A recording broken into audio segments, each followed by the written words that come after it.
If I want to get a trademark for a book series, do all the books need to be in the same genre? That's a question that I got today from a viewer, and I'm going to answer it in the next 4 minutes. I'm Angela Langlotz, trademark and copyright attorney. If you like this video, go ahead and share it and hit the like button, and you will get notice when I put out a new video. So today, a viewer asked me, hey, if I want to do a trademark for a book series, do all of the books have to be in the same genre?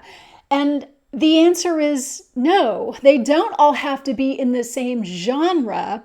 They just have to be a book series. Remember that there is a prohibition on using a book title as a trademark if you only have one work. That's because trademarks need to distinguish the source of the goods. So if you're using a trademark, ostensibly a trademark as a book title, that doesn't identify the source of the goods. When we talk about a source for books, we're talking about something that links your company to whatever book you're putting out. For example, an example I use often is the For Dummies series by John Wiley and Sons. They have dozens of books about basics for just about any subject, from finance to tennis to writing a resume. So we have a bunch of books from John Wiley. Are they all kind of in the same genre?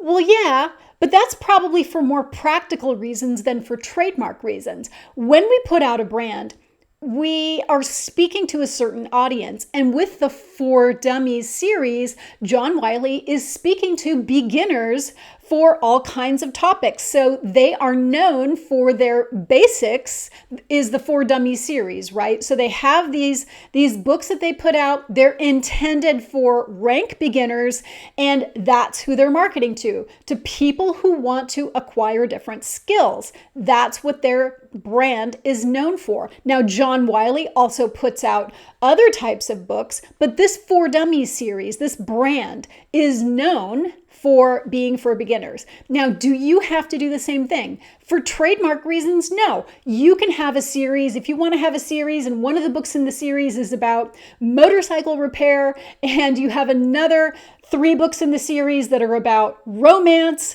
you can do that, but you're probably going to confuse your audience a little bit, because the people who want the motorcycle manual, unless they're kind of unusual girls, are not probably going to want the romance books, right? So when you have a brand, you're usually speaking to an avatar, a customer avatar, a certain type of person that you're targeting with your work. If you try to target everybody, now I'm just talking about from a marketing standpoint here, not a trademark standpoint, but if you try to market to everybody, you're kind of marketing to no one. So with our brands, we try to target an audience. So if you want to do that for trademark reasons, you can target everybody, but for brand recognition reasons, it's probably not a good idea. But under the trademark law, you can do whatever kind of books you want, and you can have a series. We just care that you have a series. A series is more than one, okay? So if you have 2 books, that's a series, and you can register a trademark for those books. If you have 1 book, that's not a series, and you won't be able to get a trademark registration for that 1 book. I'm Angela Langlotz. I'm happy to answer your trademark and copyright law questions. Just put them in the comments below, and I'll answer them just like I did this one in a future live video. You can find me on YouTube. Just go to YouTube and search Trademark Doctor. You'll find hundreds of videos there about trademark and copyright law. You can also find me online at TrademarkDoctor.net and on Facebook at facebook.com/TrademarkDoctor.